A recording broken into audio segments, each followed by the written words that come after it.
신규 국가산단 후보지로 안동 바이오생명, 경주 소형 모듈 원전, 울진 원전 활용수소가 선정되었고 국가 첨단 산업 특화단지로 구미 반도체, 포항 2차 전지가 지정되었습니다.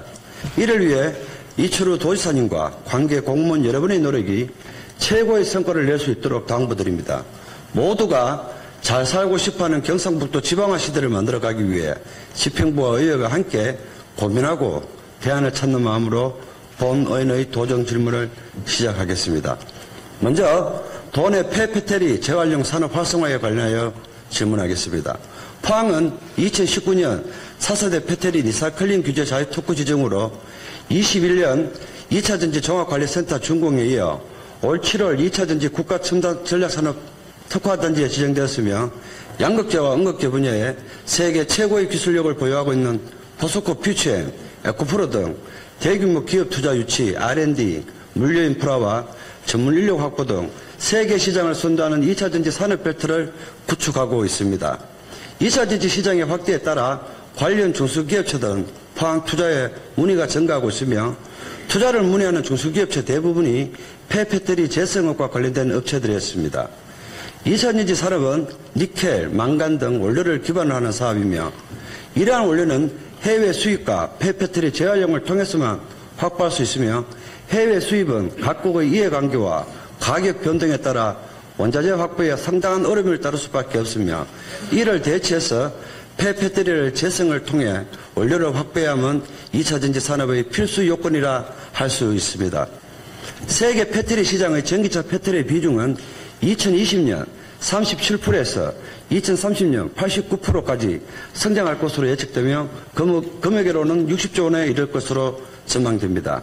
전기차 배터리 수명은 일반적으로 5년에서 10년, 길게는 15년 정도입니다. 또한 보통 성능이 7, 80% 떨어지면 폐배터리로 구분되며 폐배터리 셀을 재생산하거나 그대로 다른 목적으로 재성하는 것이 폐배터리의 재사용이고 리튬, 니켈, 망간, 코발트 등 사용 가능한 소재 및 광물을 추출해 활용하는 것이 폐배터리의 재활용입니다. 2013년 제주를 시작으로 국내에 보급되기 시작한 전기차 배터리는 교환 폐기 주기가 다가오면서 향후 국내 폐배터리 관련 산업이 크게 성장할 것으로 전망됩니다. 하지만 국내 최대 규모의 2차전지 핵심 소재 생산 기업들이 포항에 터전을 마련함에 따라 투자 희망 기업들이 몰리면서 포항엔 더 이상 기업이 입주할 부지가 없습니다. 포항시는 기존 산단 확장 및 신규 산단 조성에 나서고 있지만 상당한 시일이 소요될 수밖에 없습니다. 한국산업단지공단 산업입지연구소에 따르면 2017년까지 완공된 국가산업단지 기준으로 평균 조성 기간은 착공에서 준공까지 약 한 10년 6개월이 소요되었습니다. 따라서 신규 단지 조성에 앞서 기존 산업단지의 휴업, 폐업, 방치 부지를 조사해 부지를 확보함으로써 환경 문제와 경제 효과는 물론 산업단지 업종 병행을 위한 기관과의 협의를 선제적으로 추진해야 한다고 판단됩니다. 또한 화학물질관리법, 유독물질 지정고시에서 친환경차 폐배터리를 산화 코발트, 리튬, 망간, 니켈 등 1% 이상 함유한 유독물질로 분류하고 있으며 폐배터리를 재활용해 원재료만 뽑아내는 과정에서 필연적으로 다양한 화학물질이 서럽게 발생하며 오폐수가 나올 수밖에 없습니다. 그럼에도 불구하고 폐배터리를 재활용해야 하는 이유는 분명합니다. 폐배터리를 매립이나 소각하는 것이 더 심각한 환경오염을 유발하기 때문입니다. 현재 폐배터리 재활용의 관련 규정은 턱없이 미비한 상황이며 경상북도는 정부의 조속한 폐배터리 처리 기준법을 촉구하여 지자체 차원의 폐배터리 재활용을 위한 대응 방안을 다각도로 마련해야 합니다. 지사님께 질문하겠습니다. 첫째, 도 차원의 기존 단지 내 휴업 또는 폐업 방치 부지를 조사하여 폐배터리 재활용 기업이 입주할 수 있는 환경을 조성함으로써 2차전지 핵심 소재 생산부터 폐배터리 재활용까지 배터리 산업 밸류체인을 구축해야만 우리 경상북도가 글로벌 2차전지 산업의 선두지를 확보할 수 있을 것이라 판단되는데 의견을 밝혀주시기 바랍니다. 둘째, 폐배터리 재활용은 선택이 아닌 필수로 더 이상 미룰 수 없는 사안입니다. 환경오염에 대응하며 폐배터리 산업 활성화를 위한 도 차원의 대책을 밝혀주시기 바랍니다. 다음은 도내 어르신 식사지원 사업과 관련하여 질문하겠습니다. 잠시 영상을 보시겠습니다. 네, 요즘 물가가 오르면서 어려움을 겪는 취약계층이 많습니다. 특히나 거동이 불편한 노인들은 일을 하러 나가거나 음식을 해먹는 것조차 쉽지 않아서 결식의 우려가 높은데요. 이 때문에 각 지자체는 저소득 노인들을 대상으로 식사를 지원하고 있습니다. 올해 82살인 서할아버지는 부쩍 오른 물가에 부담이 크지만 하루 한 끼만큼은 걱정을 덜었습니다. 양천구가 저소득 노인을 대상으로 식사를 지원하기 때문입니다. 특히 서할아버지처럼 거동이 불편한 경우에는 자원봉사자들이 매일 가정으로 도시락을 배달합니다.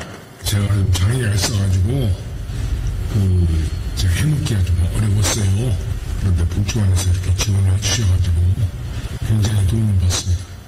식사 제공뿐만 아니라 저희가 직접 방문을 하면서 어르신들 안부를 여쭙기도 하고 또 식사 외에 또 어떤 욕구가 있으신지 파악을 해서 또 연계를 해드리기도 하고 있고요. 평일 점심시간이면 복지관 식당은 사람들로 가득 찹니다.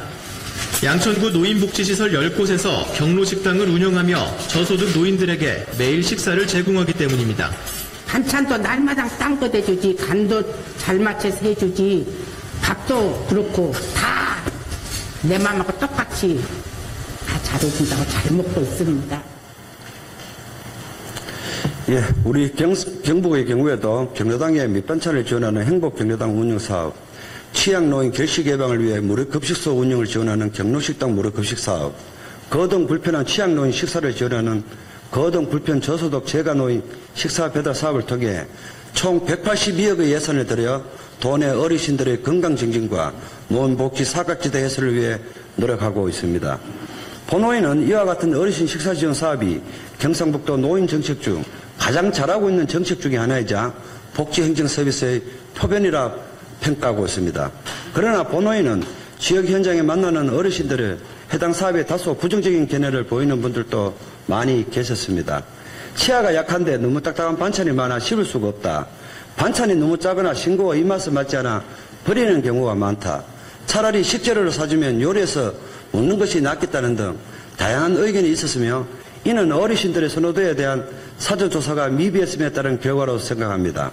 실제 지난 6월에서 8월에 실시한 도내 시군별 어르신 식사지원 사업 현장 점검 결과를 살펴보면 일반 운영, 위생, 청결, 방역조치 이행 등의 평가 항목에서 대부분 양호한 것으로 나타났지만 평가 항목에서 식사의 양과 질 혹은 밑반찬 지원이 아닌 식재료 요청과 선호도 조사 여부를 평가할 수 있는 지표는 없는 것으로 확인되었습니다. 본호의는 어르신 식사지원 사업이 성공적인 정책 사업으로 성장하기 위해서는 지원 대상자의 다양한 의견이 반영해야 한다고 생각합니다. 현장에서 모니터링 및 위생 점검뿐만 아니라 어르신들의 기호, 반찬에 대한 선호도 등 현장의 목소리를 반영할 필요성이 높으며 이를 통해 도내 어르신들의 만족도가 더욱 커질 것이라 생각합니다. 또한 재가노인 식사배달 사업의 경우 시군별 대상자와 예산이 큰 차이를 보였습니다. 그래프에 보듯이 경산의 경우 3,760명에 4억 4천만 원이 배정되어 있는데 반해 포항의 경우 6,785명에 3억 600만 원이 배정되어 문제가 있는 것으로 판단됩니다. 지사님께 질문하겠습니다. 첫째, 어르신 식사지원 사업에 있어 정책 효과를 극대화하기 위해서는 현장의 목소리가 반드시 반영돼야 하며 대상자 선호도 조사를 실시해 어르신들에게 실질적인 도움이 되는 방향으로 정책 개선이 필요하다고 생각되는데 이에 대해 구체적으로 답변해 주시기 바랍니다. 둘째, 재가노인 식사배달 사업 지원 대상에 철저한 수요조사를 바탕으로 시군별 지원 금액이 재산정이 판단되며 이에 대해 의견을 밝혀주시기 바랍니다. 다음은 도내 장기 미사용 학교 용지와 관련하여 질문하겠습니다. 며칠 전에 TV나 언론에 나왔듯이 전국적으로 시도교육청이 개발사업지구에 학교 설립을 위해 학교 용지 요청 후 매입 등 후속 사업은 진행되지 않아 학교 용지가 장기간 방치되고 있다는 문제가 꾸준히 제기되어 왔으며 2021년 3월 감사원의 감사보고에 따르면 10년 이상 장기 미사용 학교 용지는 전국에 무려 239개였습니다. 감사보고서를 구체적으로 살펴보면 경상북도는 경기도와 인천 다음으로 세 번째로 미사용 학교 용지 수가 많았으며 부지 면적으로는 전국에 두 번째로 많은 것으로 나타났습니다. 본호인이 도교육청에 요청한 자료를 보면 2023년 9월 기준 도내 장기 미사용 학교 용지는 총 77개였고 도내 학교 용지 평균 미사용 기간은 12.6년으로 특히 포항은 16.7년으로 평균보다 훨씬 오랜 기간에 반치되었습니다. 또한 장기 미사용 학교 용지가 10년 미만인 것은 26개, 10년 이상인 것은 40개였으며 이 중 20년 이상은 무려 9개나 되었습니다. 개발 가능성 이후로 10년 이상 방치한 학교 용지에 대한 존치 여부를 재검토하고 효율적인 관리 방안 마련이 시급한 실정입니다. 학교 용지 해제 요청 기준을 보면 학교 용지 준공 후 5년이 경과하거나 개발지역 입주가 80% 이상 진행을 충족하는 학교 용지는 용도 해지가 가능하며 용도 해지는 개발사업 시행자, 경상북도, 시군 교육청의 협의를 통해 최종적으로 승인하는 복잡한 구조로 이루어져 있어 쉽지는 않습니다. 현재 도내 학교 용지는 교육감 소유는 16개이며 경북개발공사 13개, 도시개발조합 16개, LH가 12개 등 여러 소유의 주체들이 있는 상황이며 교육감 소유 16개 학교 용지의 활용 현황은 개교 예정인 7개를 제외하고 주차장 5개, 미활용 3개, 기타는 1개입니다. 또한 교육감 소유가 아닌 학교 용지는 총 61명, LH가 4개, 도시개발조합이 1개, 주차장으로 활용되는 것 외에는 56개의 용지에 대한 활용 측정은 전무한 상황입니다. 장기 미사용 학교 용지는 소유 주체에 따라 편차가 심하며 이러한 문제를 극복하고 학교 용지를 활용하기 위해서는 소유 주체, 경상북도, 시군, 도, 교육청이 함께 협의해 나가야 할 것입니다. 특히 소유 주체가 공공기관의 34개 학교 용지 중에 활용 가능성이 높은 것은 경상북도와 도교육청이 적극적으로 추진한다면 활용 방안을 충분히 마련할 수 있다는 것이 본 의원의 판단입니다. 또한 타 시도의 학교 용지 활용 추진 사례를 살펴보면 제주교육청은 장기 미사용 학교 용지인 동인초 부지에 사업 용역을 추진 중에 있으며 광주교육청은 노대동 장기 미사용 학교 부지를 청소년 다목적 문화센터 구축을 위해 시청, LH 등과 협의 중에 있습니다. 이처럼 타 시도 교육청에서는 장기 미사용 학교 용지를 지역 주민을 위해 활용 방안을 모색하고 있으나 도내 장기 미사용 학교 용지는 9개 중에서 25년 이상이 된 것이 8개, 30년 이상은 4개나 되며 최근 5년간 용도 해지된 것은 경산의 임당중학교 1개밖에 없습니다. 잠시 영상을 보시겠습니다. 경주시가 지역의 대표 주거지역인 용황지구의 주차난 해소를 위해서 300대 주차 규모의 임시 주차장을 조성했습니다. 주차장 부지는 용황지구 내 학교 용지로 허가난 곳이며 경주시는 신설 학교가 들어서기 전까지 임시 주차장으로 활용하기로 경주교육지원청과 합의했습니다. 이제는 경상북도와 도교육청이 지역과 주민을 위해 장기 미사용 학교 용지 활용 방안을 적극적으로 추진해야 하며 학교 설립 전까지 장기 미사용 학교 용지를 법이 허용하는 범위에서 지역 실정에 맞게 다양한 활용 방안을 강구해야 합니다. 교육관님께 질문하겠습니다. 본 의의는 장기 미사용 학교 용지를 지역과 주민을 위해 활용 방안이 마련되어야 한다고 판단되는데 교육관께서는 이에 대한 대책을 구체적으로 답변해 주시기 바랍니다. 마지막으로 경상북도 학생 자살 방지 대책에 관련하여 질문하겠습니다. 만년 1등이라는 슬픈 통계가 있습니다. 대한민국의 자살률입니다. OECD 회국 중 20년째 압도적으로 1위입니다. 2022년 통계청 기준 대한민국 자살 사망자 수는 12,906명입니다. 인구 10만 명당 자살자 수는 25.2명으로 OECD 평균 2배 이상이며 특히 10대 사망 원인 1위는 사고나 질환이 아닌 자살입니다. 10대 청소년 10만 명당 자살 사망자 수는 2017년 4.7명에서 2021년 7.1명으로 60% 이상 증가했습니다.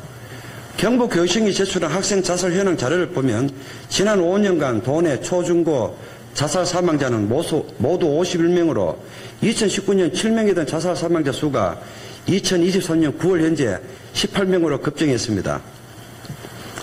지난 여름 본 의원의 지역구인 포항에서 청소년들이 스스로 목숨을 끊는 안타까운 일이 연이어 발생해 지역사회에 큰 충격을 주었습니다. 원래 포항에서만 벌써 4명의 학생이 극단적인 선택으로 목숨을 잃었습니다. 이러한 수치와 통계보다 더 무서운 건 청소년 자살 소식에 익숙해져가는 사회적 분위기입니다. 이를 방치하고 대수롭지 않게 여길 경우 자칫 성장기 아이들의 정신건강에 큰 영향을 미칠 수 있을 뿐만 아니라 청소년 사이에 자해나 자살이 천년백처럼 번질 우려가 있어 지역사회와 교육기관이 특단의 대책을 마련해야 합니다. 최근 5년간 경북에서 발생한 학생 자살 51건 중 31건이 명확한 이유를 알 수 없는 원인 불명으로 파악되었습니다. 이처럼 자살의 원인은 한 가지로 명확하게 규정할 수 없고 다양한 요인이 상호 복합적으로 작용하여 발생되는데 그중에서 정신적, 심리적 요인과 연관성이 매우 높다고 합니다. 질병관리청과 교육부가 공동으로 시행한 2022년 청소년 건강행태 통계 자료를 보면 도내 중1부터 고3까지 설문에 참여한 학생 2,740명 중 13%가 최근 1년 사이에 자살을 심각하게 생각한 적이 있다고 답했고, 자살을 위해 구체적으로 계획을 세운 적이 있냐는 질문에는 무려 4.2%가 있다고 답했습니다. 이는 우리 아이들의 마음의 병이 커지고 있다고 방증이 아닐 수 없습니다. 자살을 위해 선택할 수밖에 없었던 학생들의 극심한 고립감에 시달렸을 것입니다. 학교 측이 좀 더 빨리 알아채고 도움의 손길을 건넸다면 학생들이 극단적인 선택은 최소한 막을 수 있지 않았을까 하는 안타까움이 남았습니다. 교육관님께 질문하겠습니다. 첫째, 정부가 추진하는 청소년 자살 예방 정책과는 별도로 정신건강 위기 학생으로 인지된 학생을 조기에 발견하여 맞춤 상담비 치료 서비스를 제공하는 등 경북교육청 차원의 선제적이고 특화된 자살 예방 대책과 친구의 자살로 인해 심리적으로 크게 동요될 수 있는 같은 학교 학생들의 정서 상태를 전문적으로 모니터링하여 심리상담비 치료 프로그램 시행을 의무화하는 방안이 필요로 할 것으로 보이는데 이에 대해 답변 바랍니다. 둘째, 학교는 학생이 가장 많은 시간을 보내는 공간입니다. 자해와 같은 자살 전조 증상을 발견하여 적절한 도움을 줄 수 있는 출발점이 또 되기도 합니다. 하지만 교육 현장에서 학생 스스로가 자살 관련 상담을 요청하더라도 법적으로는 부모의 동의 없이는 상담할 수 없는 만큼 자살 시도 등 심각한 증세를 보이는 자살 고위험군 학생들에 대해서는 부모의 동의가 없더라도 전문의의 상담이나 상담센터 치료를 받을 수 있도록 하는 제도 마련이 시급하다고 판단되는데 이에 대한 교육관님의 입장과 해결 방안에 대해서 밝혀주시기 바랍니다. 이상으로 본 의원의 도정 질문을 모두 마치겠습니다. 끝까지 경청해 주셔서 대단히 감사합니다.